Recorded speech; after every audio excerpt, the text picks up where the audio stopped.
I met my husband Chris almost 13 years ago, and we were married for 10 years. In the beginning, we were just friends since we were already in relationships with other people at that time. We kept in touch with each other over the years, and when I broke up with my boyfriend, Chris asked me out quite unexpectedly. Our first date went quite well and we started seeing each other more frequently. Looking back, our relationship has always been very chaotic and unhealthy from the very beginning.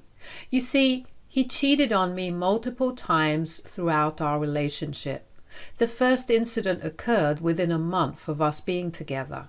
He went away to a hiking camp with his friends, something he does every year. While he was there, he was on some dating site and talked with a much younger girl where they exchanged inappropriate pictures with each other. I noticed a change in his behavior when he returned, so I asked him about it. He was evasive, so I decided to investigate. This is how I found out that he was cheating with this girl online and saw their messages. I confronted him immediately and he told me how his friends introduced him to the dating site. He tried to justify how it was just pictures, but I expressed that this was not acceptable to me. We had a conversation about our boundaries, and in the end I decided not to blow it out of proportion since our relationship was just starting. The second instance was when I discovered that he had continued to maintain contact with his ex-girlfriend throughout the first 4 years of our relationship. She would sometimes reach out to him every time she broke up with a new guy, and instead of blocking her or ignoring her, he would reply back to her and try to pacify her. When I confronted him about it, he justified this by claiming he was just giving her harmless advice, so I should not be upset about that. He even went on to say how being friends with an ex is not a big deal. I was shocked to hear this and decided that it was time to talk to a therapist regarding these relationship issues that we were facing.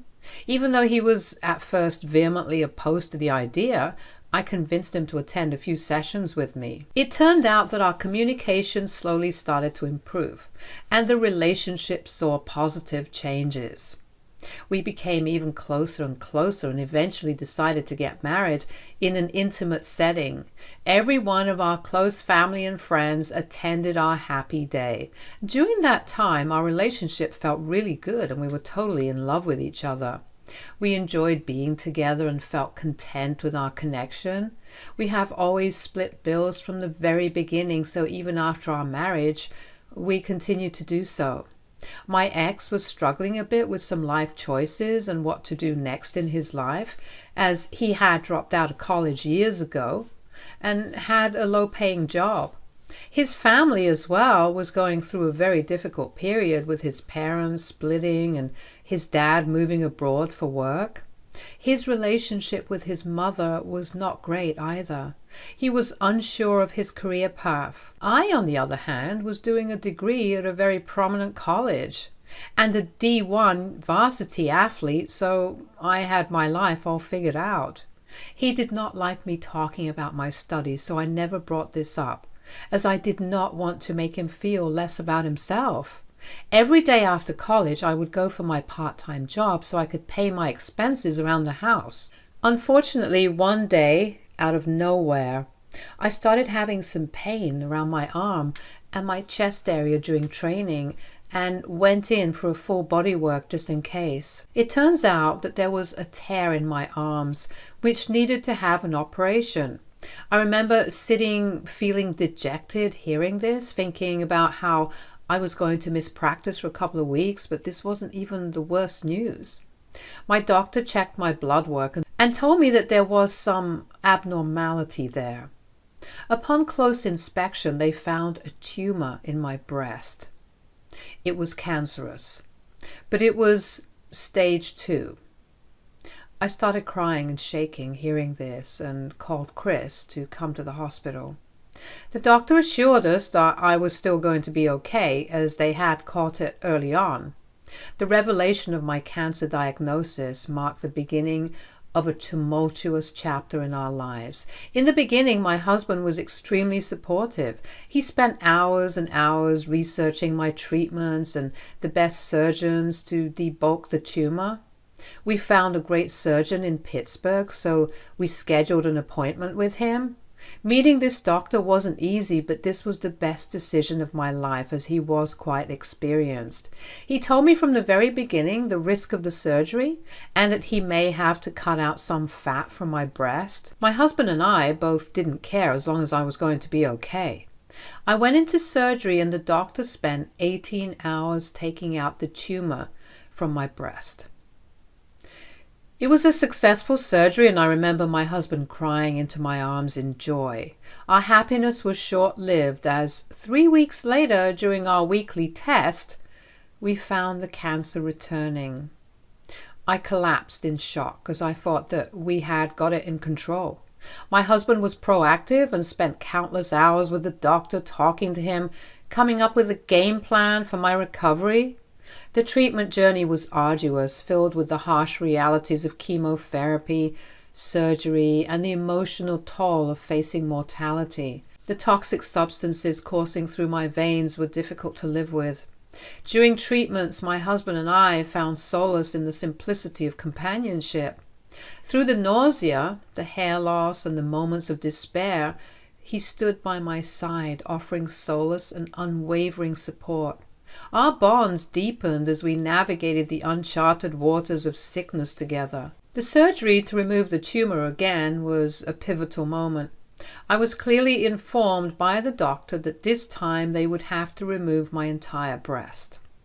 I told my doctor that I had been thinking about it and that I wanted to remove both of my breasts. My husband and the doctor were shocked to hear this. My husband started to convince me that the tumor was only in my left breast, so I didn't have to remove my right, but I knew that I never wanted to go through this ever again in case the cancer spread to my right breast. As long as I had breasts, I knew that I would have to live with the fear that I might get this cancer back someday, and this terrified me. Obviously, I was angry and upset about it, but I knew that this was what I wanted. My husband was beyond upset, but this was not his decision to make. He tried to convince me several times before the surgery, but I stuck to my words. On the day I went in for surgery, my husband started to cry and begged me, saying that I didn't have to do this, but I told him that I needed to put myself first, so I was okay with my decision. Thankfully, the surgery went well. The prognosis, fortunately, was also optimistic, and as I emerged on the other side of treatment, I carried not only the scars of surgery, but also a renewed sense of self and an appreciation for the fragility of life. My parents, who had been dreading that there would be more bad news, finally had a chance to rejoice. I was officially cancer-free. Throughout this time, the only thing that had changed was my husband. He wouldn't look me in the eyes and could only speak in short words.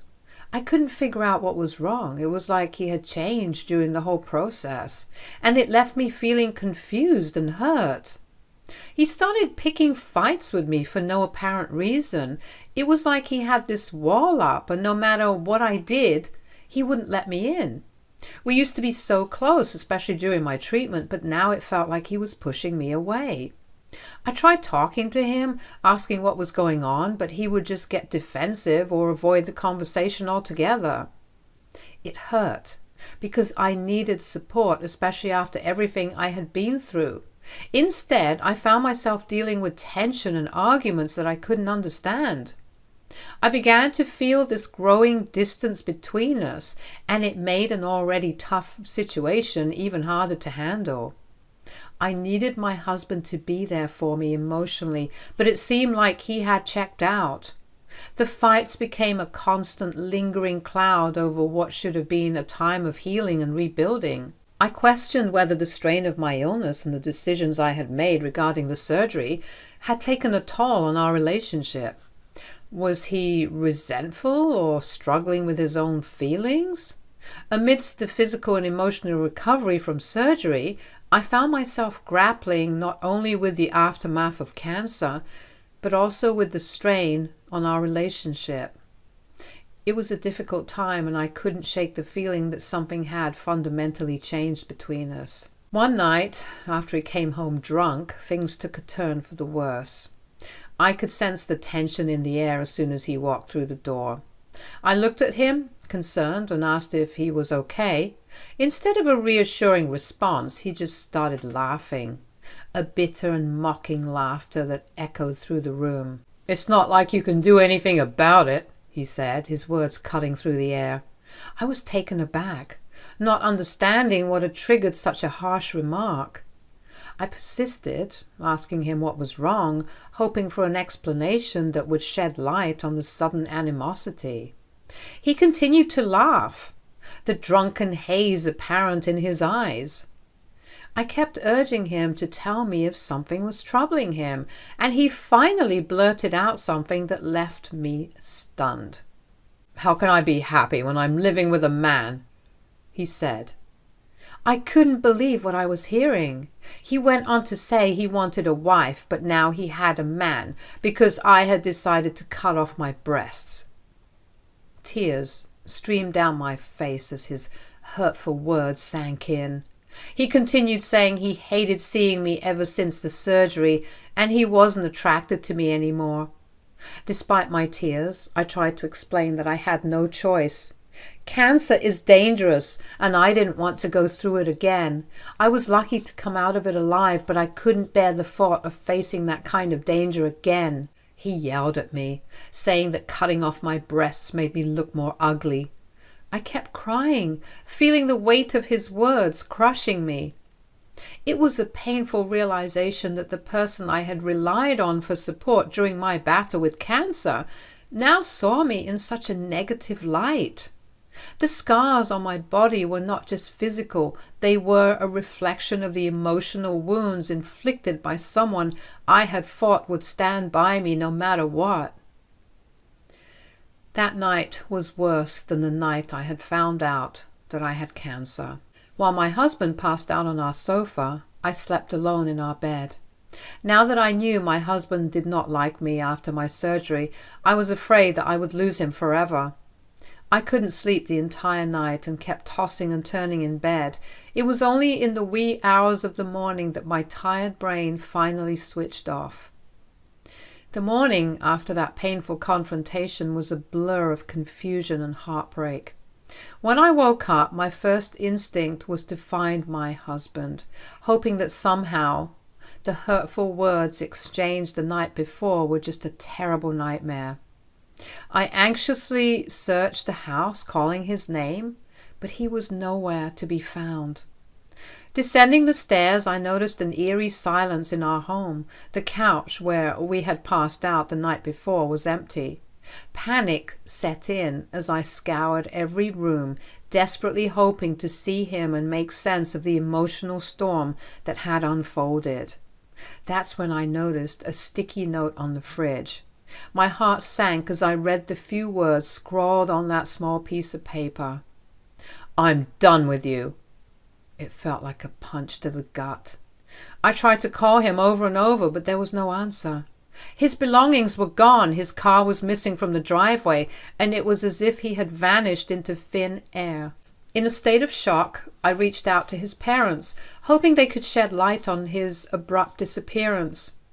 To my surprise, they were just as bewildered and shocked as I was. They had no idea where he was or what had transpired between us. It was a surreal moment of isolation, realizing that the person I had built my life around had vanished without a trace, leaving behind a void that seemed insurmountable. I called my parents, and they rushed to be there for me. I told them about what had happened between me and my husband the night before. My dad was extremely angry hearing that my husband had called me a man. My mother, on the other hand, kept calling my husband and searching around the house for some clues. Fortunately, his parents arrived at the house as well. They had heard the panic in my voice and thought it best to check up on me. We were all really concerned. I could hardly function, and my mind kept going to the worst scenario. I can honestly say that the pain of that morning eclipsed even the darkest moments of my cancer diagnosis. The uncertainty and the suddenness of his departure left me grappling with a profound sense of loss, with no closure.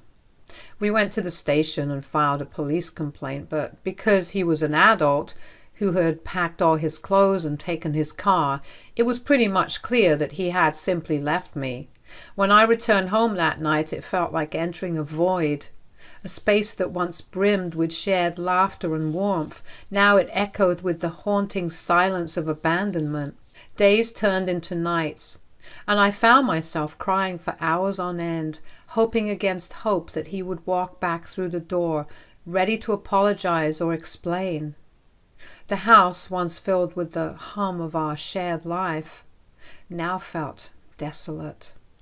I clung to the belief that maybe this was just a terrible misunderstanding, and he would return to make things right. I called his number incessantly, my heart sinking with each unanswered call.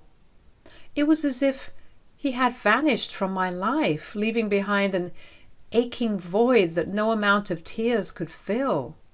My parents, sensing the depth of my despair, decided to stay with me for a couple of days, but it was really difficult for my dad to go to his workplace as my house was pretty far from his site. Hence, I tried to stay strong in front of my parents so they wouldn't have to worry about me anymore, and they eventually went back to their place. I was once again all alone and wandered around the house, too sad to do anything else. The days that followed were marked by a mixture of confusion, grief, and a profound longing for answers that seemed to elude me. I couldn't believe that my husband of 10 years had vanished from my life without any explanation.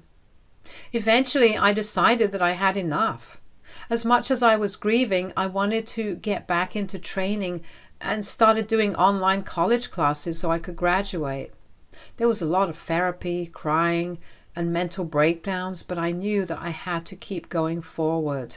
I was asked out by a couple of men and tried to go on a few dates, but I just couldn't get my husband out of my mind.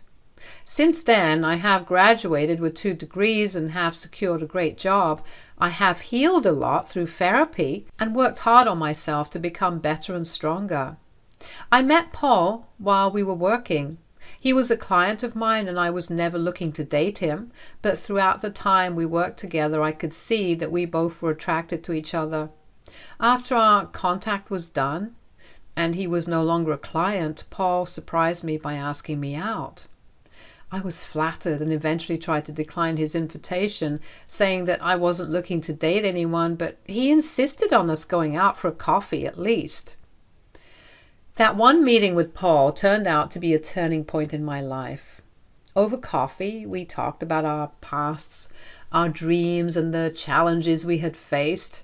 It was refreshing to be around someone who listened without judgment, and I felt a connection that I hadn't experienced in a long time. Slowly, Paul became a source of strength and support, helping me move beyond the pain of my past. We shared laughter, dreams, and hardships. As our friendship blossomed into something more, I realized that there could potentially be a future with him. Paul's kindness, understanding, and genuine care helped me rebuild my trust in love. With his encouragement, I continued therapy, addressing the lingering scars and insecurities. It wasn't an easy journey, but his unwavering support made it less daunting. I realized that I was slowly but surely falling in love with him. When I first came to this conclusion, I remember feeling so guilty about it that I called up my mother and started to cry to her. My mother comforted me, assuring me that seeking happiness was not wrong, especially considering my husband had been absent for so many years without any contact. Taking my mother's advice to heart, I decided it was time to face the reality of my marriage. I reached out to my husband's family, who had always supported me and kept in touch with me. We had a tearful conversation where I explained my decision to divorce my missing husband. They understood that this step was necessary for my own well-being, as they had witnessed the painful journey I had endured. I met with a lawyer to navigate the legal process of divorcing someone who had been absent for so long. The lawyer explained the concept of a default divorce, a way to end a marriage when one party has essentially disappeared for years. It was a step closer towards closure, a necessary formality to officially and legally move on from this marriage. It took a bit of time, but eventually I was legally divorced from my husband. It was done and dusted, and I was confused about how I felt. On the one hand, I was legally single after so long, but on the other hand, I still felt guilty for divorcing my husband. Nevertheless, I decided to focus on my career and my relationship with Paul, who had been sweet and supportive to me throughout all this. Over the last 1.5 years, we have grown closer and closer. Paul is unlike anyone I have ever known. He makes me laugh in a way that reaches deep into my soul. His love is unabashed and genuine, and he never hesitates to show the world how much he cares for me. I have found an unfiltered happiness with him that has made me forget the pains of my past. My parents, who had been through the highs and lows with me, adore him as well. In Paul, I have discovered a partner who embraces me for who I am, scars and all. So when Paul decided to propose to me 3 months ago, I was over the moon with joy. It was a beautiful moment, one that felt like the perfect culmination of the love and support we had built together. As he got down on one knee, my heart raced with excitement, and the tears that welled up in my eyes were tears of happiness and gratitude. When I said yes, it felt like a declaration of not just love, but also of triumph over the challenges I had faced in the past. I couldn't wait to spend the rest of my life with Paul, the man who had brought light into my life. With the engagement ring sparkling on my finger, I couldn't contain my excitement. I immediately called my parents to share the wonderful news. Their joy mirrored mine, and we celebrated the upcoming union with laughter and tears of happiness. Paul and I wasted no time in starting to plan our wedding. Excited about the prospect of building a life together, the venue, the guest list, and the details of the ceremony became shared endeavors that strengthened our bond. Today's the day I'm about to get married to the man of my dreams. This is supposed to be a happy day here. I'm sitting in the washroom and crying as I type this. You see, the morning started pretty much normal. I spent the night at my parents' place as the bride and groom were not supposed to see each other before the wedding. Me, my mom, and the rest of the bridesmaid squad got ready at the house and drove to the venue. While I was busy with photo shoots with my bridesmaid, I watched my ex-husband's mom enter the venue. She looked around and spotted me. I gave her a polite smile and she waved back. She then walked towards my mother and started whispering something to her. I watched both of them head to a corner, furiously whispering to each other. 10 minutes later, my mother approaches me in the middle of the photo shoot and tells me that she has something to tell me urgently. I looked at her and I knew something was wrong. I excused myself in front of everyone with the pretense that I needed to go to my room and get a touch-up. My mother's face wore a solemn expression as she locked the door behind us. Immediately sensing something was amiss, I asked her if something had happened to Paul. My heart pounded with fear. She shook her head and with a grave expression she motioned for me to sit down. Taking a deep breath, I settled into a chair, my eyes fixed on my mother. I felt a knot of anxiety forming in my stomach as she began to speak. She told me that very morning my ex-mother-in-law had received a call from my ex-husband Chris. My eyes widened in shock as I struggled to comprehend the words she had uttered. My mother continued saying that apparently Chris was alive and well, and he was currently living in Canada and had been concealing his whereabouts from everyone, including his parents. The revelation hit me like a physical blow. My mind had stopped functioning as I grappled with the shocking information. My mother told me that his parents were as blindsided as I was, having had no inkling of his relocation. Only his older sister had been privy to this secret, as he maintained a close relationship with her. The reason Chris reached out to his parents was because he had found out that I was getting married and wanted to finally tell me the truth.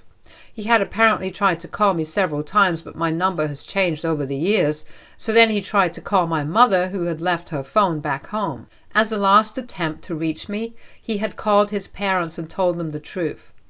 Understandably, his parents are furious at him for vanishing from everyone's lives without a trace or an explanation. His mother had begrudgingly approached my mother and told her the truth, as she felt I needed to know everything before getting married just in case. Hearing the news, I felt a lot of emotions. Disbelief, anger, and a strange sense of relief that my ex-husband was alive. My legs are trembling, and I have since been crying while everyone is waiting for me so we can proceed with my wedding. I'm still confused as I'm writing this. I don't understand why Chris waited so long to tell me the truth. Why didn't he just divorce me and leave me like a normal person? All these questions are going on in my head when I should not even be thinking about my ex-husband on my wedding day. I would just like to know, AITA for getting married to another man and not having tried harder to find my ex-husband? Update 1. Thank you everyone for your hundreds and hundreds of comments. I guess pretty much everyone agrees that I'm not the a-hole here, despite some of your speculations. I did go through with my marriage with Paul, obviously, as I was completely in love with him, and no one can stand in our way. Paul knows by now about Chris reaching out, and he is as perplexed as me. When I was writing this post last week, I was feeling a lot of emotions. Hence, in the heat of the moment, I was a bit confused and wanted to know if I did something wrong. I understand now, with a clearer mind, after reading all your comments and talking to my family, that I don't have to spend another moment feeling guilty about Chris. I'm glad that I have moved on to a much healthier relationship with my now husband Paul, and we are very happy. Update 2. It's been a month since my last update. I had not contacted Chris anyway, but out of nowhere he ended up sending me an email to me talking about why he left and trying to justify himself. This is what he wrote. I want to start by saying that I owe you a sincere apology for disappearing from your life without any explanation or closure. Over the past 10 years, I've grappled with my decision and its impact on you. I want you to know that it wasn't an easy choice to leave you. I couldn't accept who you had become after your surgery, and I tried my best to stay. I never meant to hurt you, and I have since regretted my decision, but I was too embarrassed to come back and beg for forgiveness. I sincerely hope that life has treated you well in all these years. You deserve nothing but happiness, and I hope that you found it, especially in your second marriage. I understand if you harbor resentment or anger towards me. I would love the opportunity to talk further to provide the closure you rightfully deserve. Please feel free to respond when you're ready. I'm here and willing to listen. Wishing you peace and happiness, Chris. When I received Chris's email, a mix of emotions washed over me. I felt a sense of disbelief and anger at his audacity to reach out after so many years. Uncertain about how to process this unexpected communication, I decided to share it with Paul. We read the email together again, acknowledging that it was extremely odd for Chris to write this email to me, even though I have chosen to not engage with him. We both agreed that engaging with Chris would not serve any positive purpose in my life, so I did not reply back and simply blocked his email address. I have also talked to my parents about it, and they understand my stance. With this decision, I have found a renewed sense of closure from my past. Update 3. It's been 5 months since my last update, and life has been on a positive trajectory. Since blocking Chris, there's been no attempt at contact, allowing me to focus on the wonderful developments in my life. Recently, I discovered that I'm pregnant, and I couldn't be happier to share this joyful news. I can't wait to be a mother and meet my baby soon.